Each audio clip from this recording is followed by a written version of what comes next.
小费文化曾经是一种表达感激和奖励优质服务的方式，如今却变得失控而令人困扰。在疫情前，人们一般习惯支付餐厅等服务行业的15%小费，而疫情后，这个最低标准已经上升至18%甚至更高。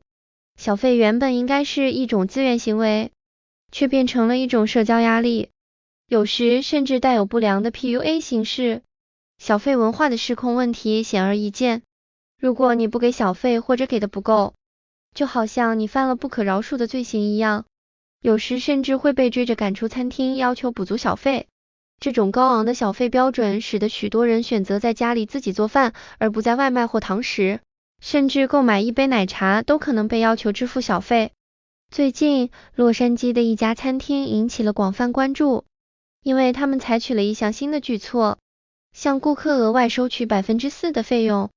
用于支付员工的健康保险。一位名叫 David Anthony 的推特用户分享了他在该餐厅的账单，除了正常的税费和小费外，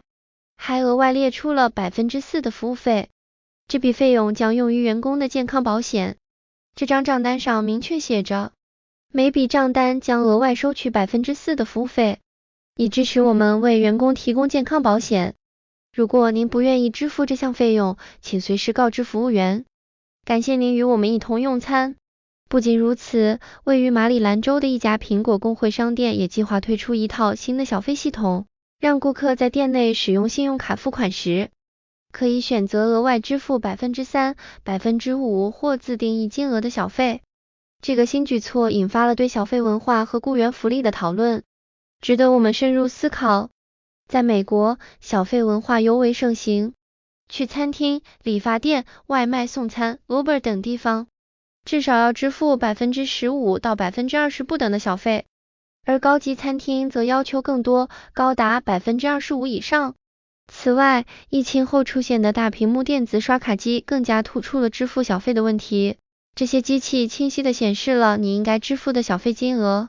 有时甚至把不付小费选项放在后面，需要在众人面前找到并选择不支付小费，这增加了顾客的社交压力。然而，近年来，即使习惯了支付小费的美国人也开始感到疲惫，因为小费的范围似乎扩展到了意想不到的领域。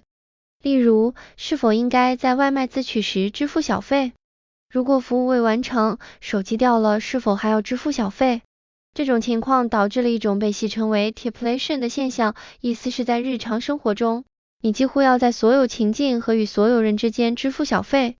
根据华尔街日报的数据，超过一半的美国人只在餐厅和理发店支付小费，而对于其他服务，如送餐、酒吧、旅馆等，只有不到一半的人愿意支付小费。有时候，人们支付小费是出于社会压力，例如与朋友一起用餐，如果朋友给了20%的小费，自己可能因不好意思而不得不跟随给20%。坦率地说，按照现在的标准，如果支付小于20%的小费，很容易被视为吝啬。虽然人们对于在餐厅用餐支付20%的小费没有太多争议，但对于之前不需要支付小费的服务，例如外卖咖啡、自助快餐，甚至自助售货机，要求客人支付小费，引发了广泛反响。近年来，美国人支付小费的频率逐步下降，超过2/3的受访者对小费持负面看法，有41%的人认为雇主应该提供更高的基本工资，而不应依赖小费来补贴员工的收入。超过30%的受访者对商家预设小费金额感到愤怒，认为小费文化已经失控。一些人表示，如果取消小费，他们愿意支付更高的商品价格。专家认为，主要原因之一是美国人正在面临通货膨胀，因此不再如以前那样慷慨地支付小费。这一问题引发了对小费文化和雇员薪酬的深刻思考。不知道大家对于小费文化怎么看？请在评论中与我们分享你的想法。非常感谢你收看这个视频，期待听到你的声音。